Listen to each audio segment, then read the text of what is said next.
Okay, welcome back to another Uthio game review. I know I've been off for a while and a lot has happened over the week that I have been off.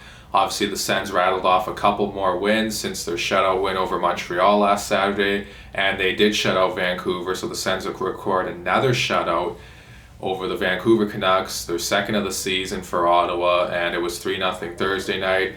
Unfortunately for the Sens, that was not the case last night, but let's get into the game here. Okay, so the lineup stays the same up front and on defense. Goaltending-wise, Anton Forsberg was actually supposed to come in net. He got hurt in the off-ice warm-ups, so not even on the on-ice warm-ups. And Matt Murray was supposed to get the night off on this one.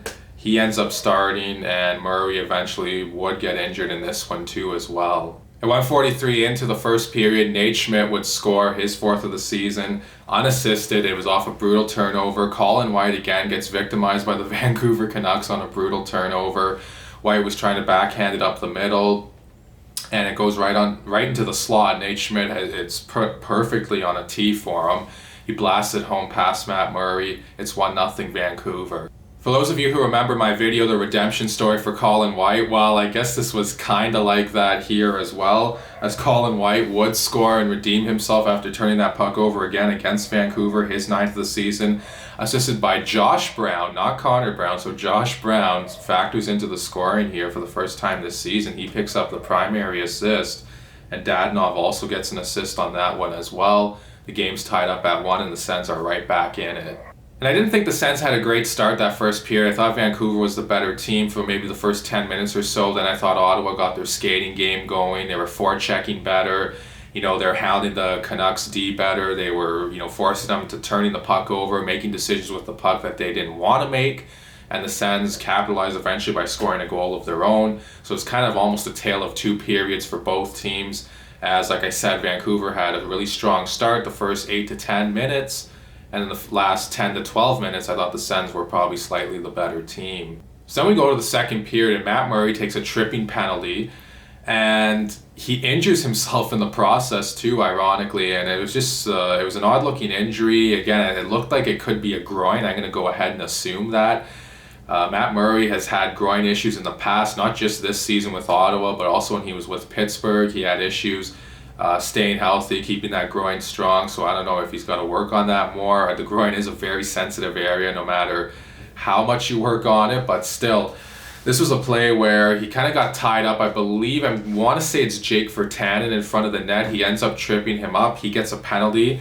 And then Marcus Hogberg, who wasn't even supposed to back up at the beginning of this night, he's on the bench backing up because of the injury to Forsberg, and Hogberg has to go into the net with the Sens facing a power play.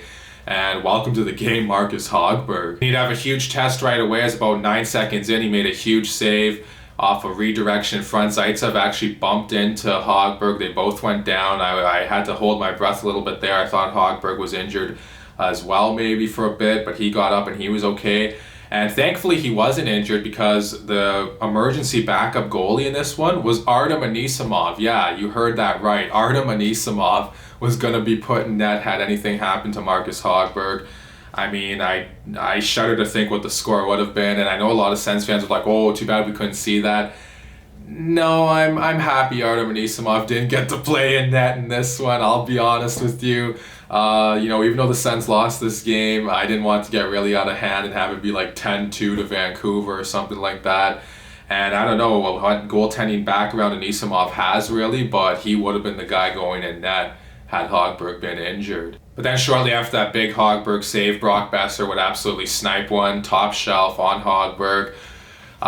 Sens gave Boeser a little too much time there. Can't give him that much time. I mean, the guy that skilled, he shoots the puck really well. He has a really underrated release. A lot of people talk about, the big releases in the game, the guys that got really great wrist shots and stuff like that.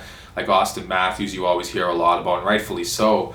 But I don't think you hear nowhere near enough of Brock Boeser's shot. And he really did a good one there, going top shelf on Hogberg.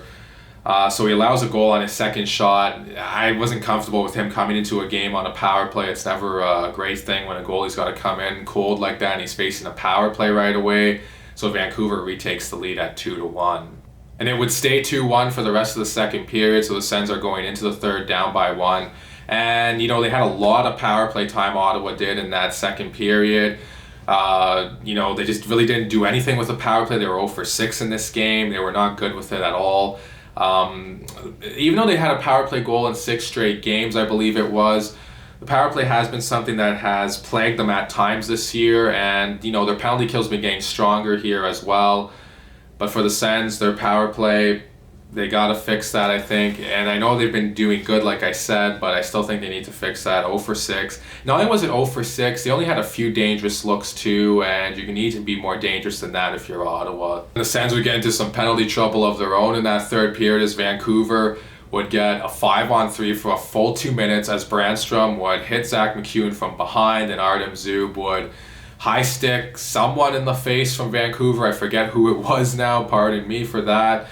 But nonetheless, 2 penalties. So Zub takes that penalty with the first original delayed call. The ref had his arm up in the air, and Zub took another penalty there.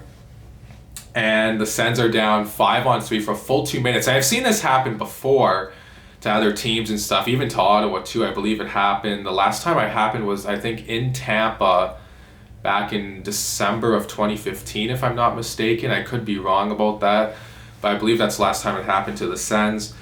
But I've seen this happen before, but it's not very often you see it happen. And for Ottawa, I was thinking, okay, well, we're probably going to give up 1 here for sure, because full 2 minutes of 5-on-3, how often can a team kill that off? But they do. They somehow find a way to get through it. I think that really put an exclamation mark on how strong the Sens penalty killing has been lately.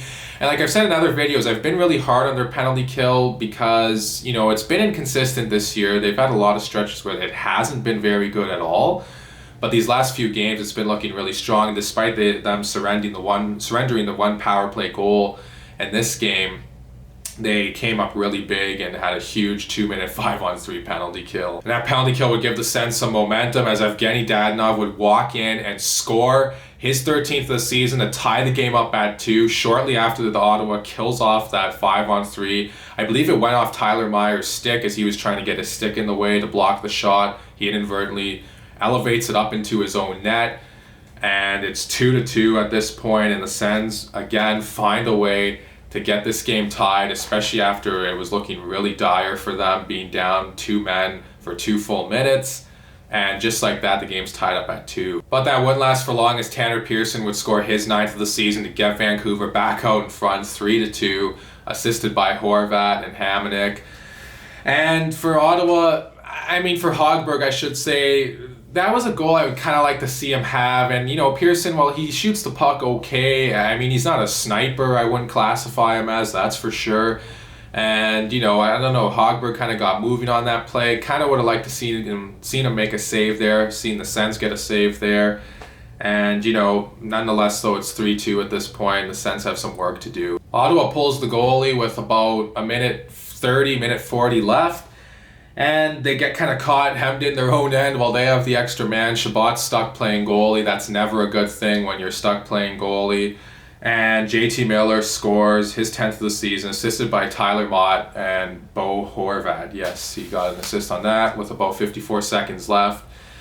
And the Sens end up falling in this one 4-2 the final. And I just want to go back to that third goal a little bit. Tim Stützle coming off the ice, a little casual. If he gets off the ice quickly on that play, or a lot more faster than he did, Tkachuk gets on the ice faster. Maybe they get into a better positioning there, Ottawa, and who knows, maybe that 3-2 goal doesn't happen. But, anytime you lose, there's always 1,000 things you think your team could have done different. But for Ottawa, that was not the case, and they fall in this one, like I said, 4-2. I just want to point out too, Shane Pinto and Alex Formenton looked really good together in this game, especially on the penalty kill. And I also want to point out, I forgot to mention that Alex Formenton did have a penalty shot in this game on Braden Holtby. He was stopped. He finally gets that long-awaited penalty shot that I think all of us knew he was going to get at some point, just because of how fast he is and how many breakaways or almost breakaways he gets in a game. And he finally forced a penalty shot, and unfortunately he was stopped. But that just goes to show you how quick Formenton is, and I think we're going to see him get a lot more penalty shots going forward here. And while special teams won the game for the Sens last time against Vancouver on Thursday, it lost them the game this one, as ultimately 1 goal was the difference, even though it was a 4-2 score, but that 4th one was an empty netter.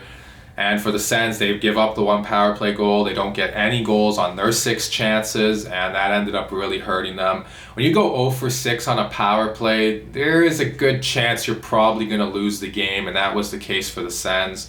So it's something they're going to have to work on here. They got 2 more meetings coming up here against Vancouver, both in Ottawa.